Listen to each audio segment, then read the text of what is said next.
4K 120 is better than 8K. Let's jam. I have no idea where that intro came from.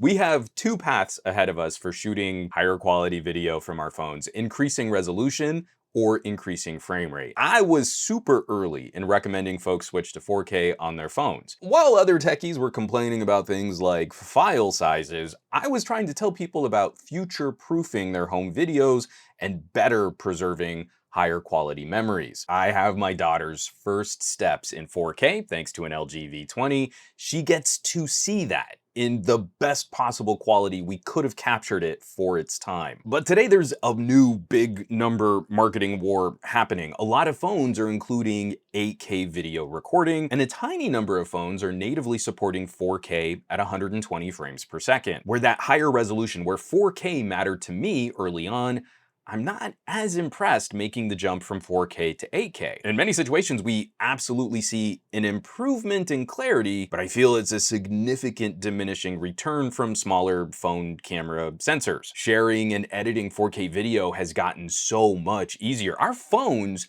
don't even blink editing and rendering 4K. 8K video is bigger and heavier and harder to edit and share, and the quality step is much smaller for all that extra effort. The flip side, if we're going to shoot a more extreme video file, you get much more mileage out of 4K 120. For me, this is one of those mobile content creation upgrades where it kind of makes sense to maybe spend a bit more on a premium tier phone. Currently, only 3 brands officially support 4K 120 in their native camera apps. We've got OnePlus on the 9 Pro and the 10 Pro, the ZTE Axon 40 Ultra, and the Sony Xperias starting with the Mark III generation. The Xperia Mark IIs could shoot 4K slow motion, but you couldn't save a 4K 120 video file in real time with audio, because that's the hook. Let's say you shoot 4K 120, you have fantastic built-in options for editing. You can share a video clip in real time with insanely fluid playback. You can transcode that video file to be a normal 30 or 60 frame per second video, or you can stretch that video file to create significantly higher quality slow motion video. Cutting it down to half speed is still 60 frames per second, 1/4 speed is 30 frames per second, and you can even ratchet out a 1/5 speed at that cinematic 24 frames per second. We can easily speed ramp from real time to slow motion, or just make a tiny moment look a lot more dramatic. I get a lot of people commenting you could just shoot regular slow motion, but the normal 1080p and sometimes 720p resolution slow motion from our phones, it's fun to play with, but the quality that comes out of that and the resolution and the clarity, I don't think it's as consistently useful. It's more just that fun novelty of kind of slowing something down. It can look okay.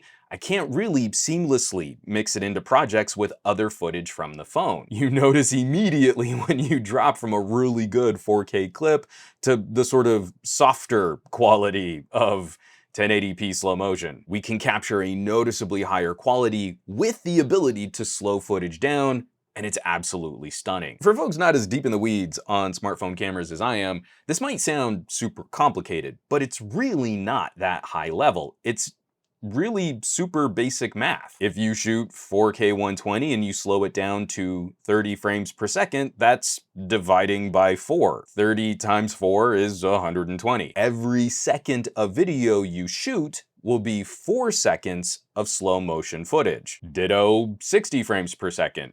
Divide by 2, every real world second of footage you shoot will be 2 seconds of half-speed slow motion. And best of all, most importantly, these edits can easily be accomplished on the phone that shot the footage. This is critically one of the biggest advantages of 4K 120 over 8K footage, your ability to cut it up in real time directly from the camera that shot the footage. If I shoot a bunch of family videos, I know I'm never going to edit those clips if I have to get them back to my home workstation or take the time to transfer them to a laptop. They're just getting sent up to the cloud individually. Those extra steps destroy my momentum in finishing those home movies. But taking Lex to a Halloween party at a zoo, I was dropping clips into a timeline to edit immediately after shooting those clips. The video was 80% finished before we left the zoo on the phone. So this is my little PSA. I am once again asking you to try shooting higher quality video. Your friends and family will definitely not be able to articulate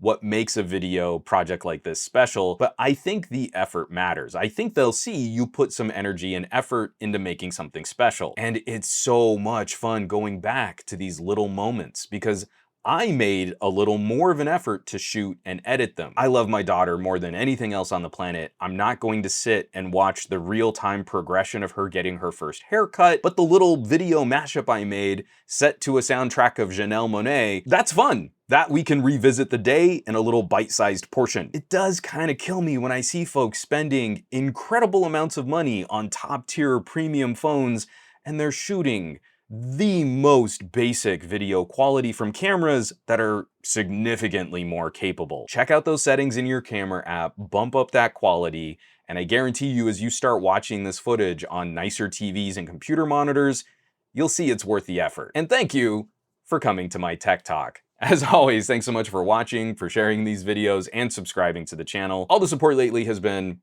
absolutely fantastic. I can't thank you enough. All those folks who are clicking links in the description below, heading to my home site, SomeGadgetGuy.com, or you might join the list of names scrolling by on your screen from my Patreon, patreon.com/SomeGadgetGuy. This list is basically the coolest collection of tech pals in the universe, and they also get a lot more of the behind the scenes, sneak peeks, and some of those camera deep dives patreon.com/SomeGadgetGuy. I hope you'll check them out. Now, you know where you can find me around the rest of the internet at SomeGadgetGuy on the Twitters and the Twitch, not so much on the Facebooks or the Instagrams, and I will catch you all on the next video.